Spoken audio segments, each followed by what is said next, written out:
will now move on to hear from Ismahan Elouf, Chief Scientist at the Food and Agriculture Organization. She will talk with Terry Atiano, a social activist passionate about humanitarian causes, and the Kenyan Red Cross Youth Board Secretary in Nairobi. Wow, incredible. These titles are always amazing.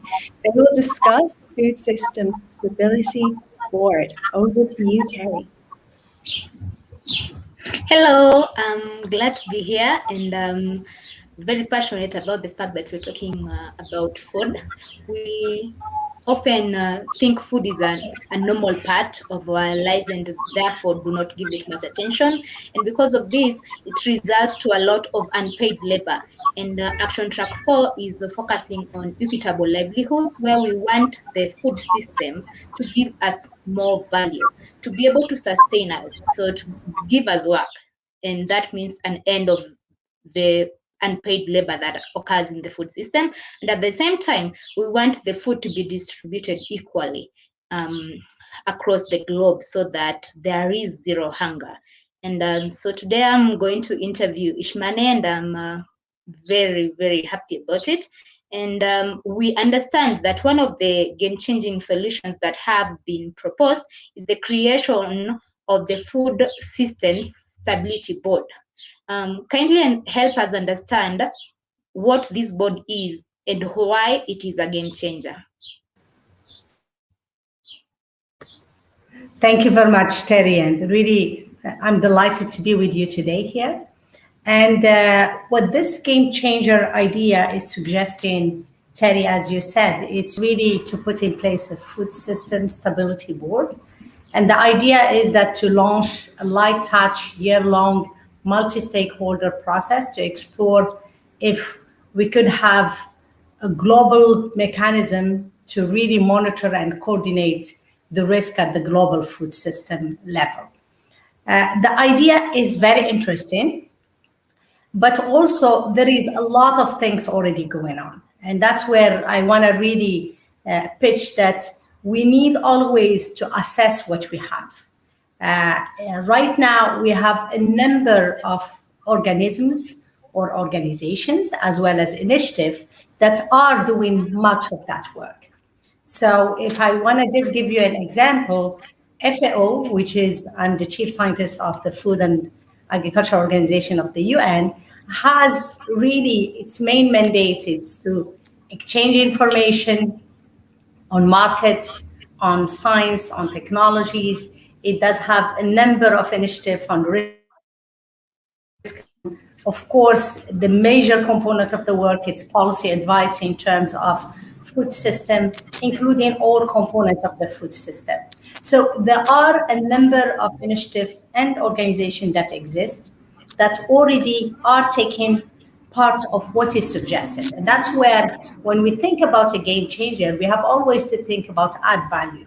So we have to assess what we have.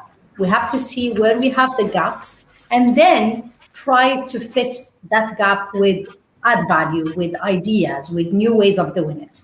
So I want to here bring in the importance of CFS, which is the Committee on Food Security, which is really one of the most inclusive global platform on food security and nutrition. And this CFS really bring in not only member states, but also civil society, but also private sector and other actors. So over to you, Terry. Okay, what I get from your explanation is that this board is going to be focusing a lot on policy on the actions, or rather solutions that are going to be gotten from institutions.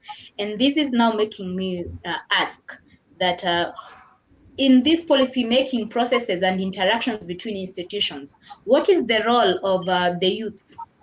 What role are the youth going to play in actualizing this board?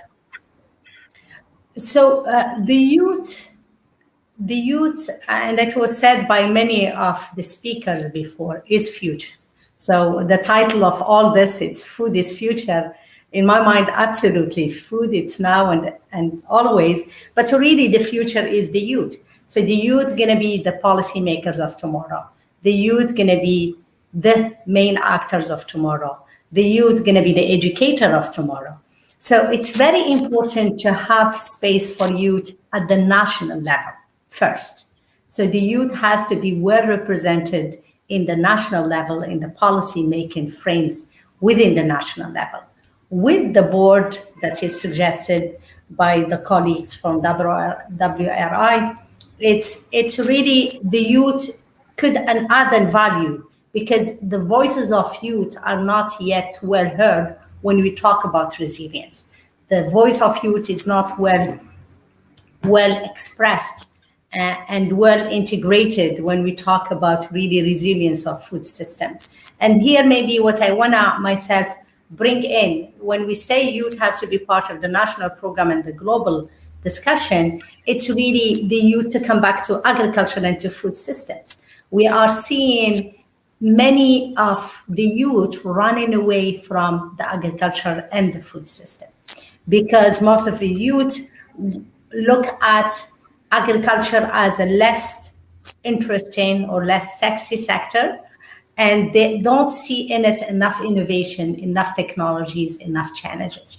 And that's why I'm calling myself, from my perspective as a chief scientist, to really, we need the food systems to adopt more innovation, to adopt more technology, to revive the system.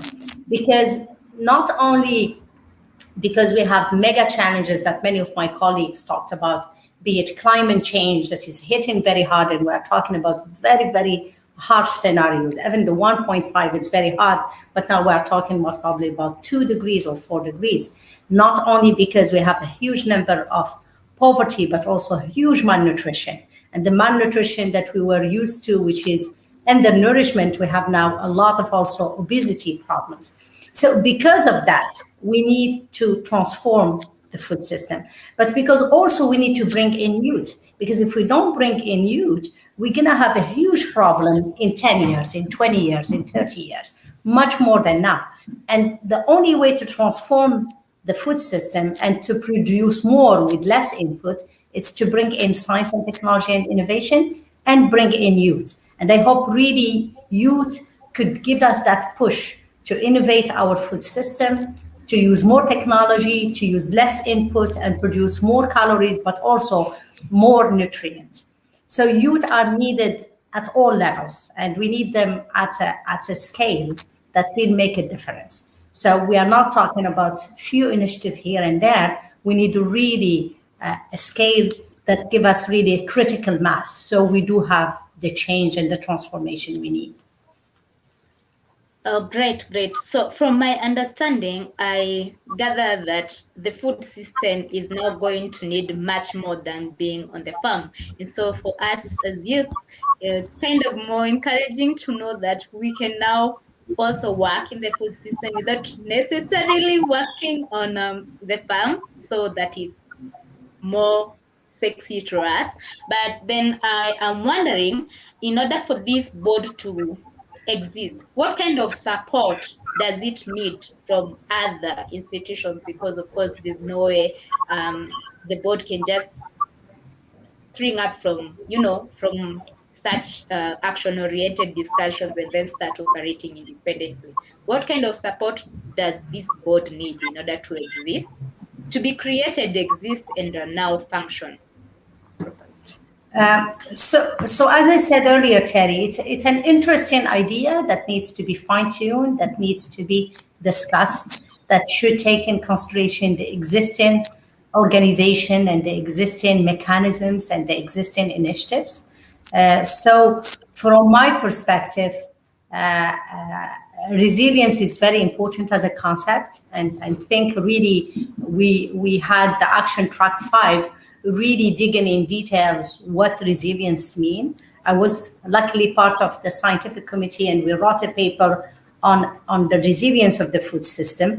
And really the idea is that within the resilience, you have to gather data, and that's really what the board is calling for. It's to really have a very good understanding of what's happening almost in real time, so that we don't get into huge problems. We don't get into huge crisis, and then we have to rebuild again. So the board is calling for a coalition at the government level, at the institution level, so that we have that data, and those data guide our plans and guide our interventions. So the other things, the data is very important. The exchange of information is very important. The early warning system, when we talk about either climate change crisis or maybe market disruption, there are many things that we could use early warning system, be it on the climatic change or economical side or social side, and so on and so forth. So all these information are extremely important. The idea that I want to also maybe pass through this interview is that beyond really having the data and understanding it, what we need also to push for, it's a diversification at all levels in terms of the food system, so it is resilient and it is more strong to the different shocks that might come across. Well, thank you very much. It has been a pleasure interviewing you. And as my final remark, I would like to say that it is through action-oriented discussions that we will have the future we want, which is food. Thank you. Thank you very much, Terry. Thank you.